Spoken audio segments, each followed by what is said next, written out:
என் இடத்துல ஒரு சகோதரி, இன்னும் எவ்வளவு நாள் தாக்கா நாங்க ஜெபிக்கிறது, ஜெபிச்சுக்கிட்டே இருக்கோம், ஒரு மாற்றத்தையும் பார்க்க முடியல.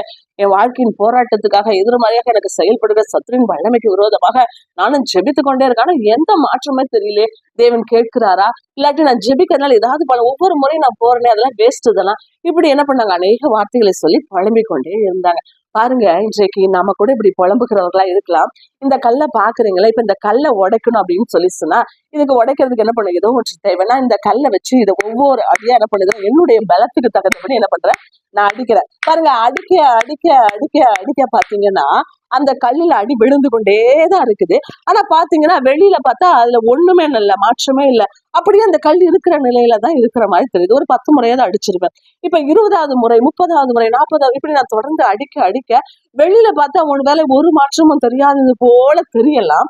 ஆனா பாருங்க, ஒவ்வொரு முறையும் நான் அந்த கல்லை நான் அடிக்க அடிக்க அடிக்க பாத்தீங்கன்னா உள்ளுக்குள்ளாக ஒரு கிரியை நடக்கும். என்ன அப்படின்னா, இந்த கல் உள்ள தன்னுடைய வல்லமை அது இழந்து கொண்டே வரும். உள்ள தன்னுடைய பலத்தை அது இழந்து கொண்டே வரும். வெளியில ஆனா பார்த்தா ஒண்ணும் தெரியாது.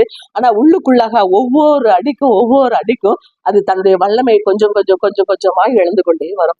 பாருங்க, ஒரு நாள்ல இந்த கல் எப்படி மாறி போகும் அப்படின்னு நீங்க நினைக்கிறீங்க அப்படின்னா, அது இருக்கிற இடம் தெரியாம இந்த மாதிரி சுக்கு நூறாக போயிடும்.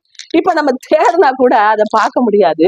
அதனுடைய நிலை என்ன ஆகுது, எல்லாம் இல்பொருளாகி அது நிலைக்கிற நிலை என்ன பண்ணிடும், அப்படியே மாறி போகும். அதே போலதான் அவங்க வாழ்க்கையில கூட அநேக காரியங்களுக்கு, சத்துருவின் போராட்டங்களுக்கு, எதிர்மறையான காரியங்களுக்கு, அந்த காலத்தின் வல்லமைகளுக்கு நீங்க ஜெபித்து கொண்டே இருக்கலாம். நாங்களும் ஜெபித்துக்கிட்டே இருக்கிறோமே, ஒரு மாற்றத்தை எங்க வாழ்க்கையிலயோ தேசத்திலயோ எங்க பகுதியிலயோ பார்க்க முடியல அப்படி கூட நீங்க புலம்பிக் கொண்டே இருக்கலாம்.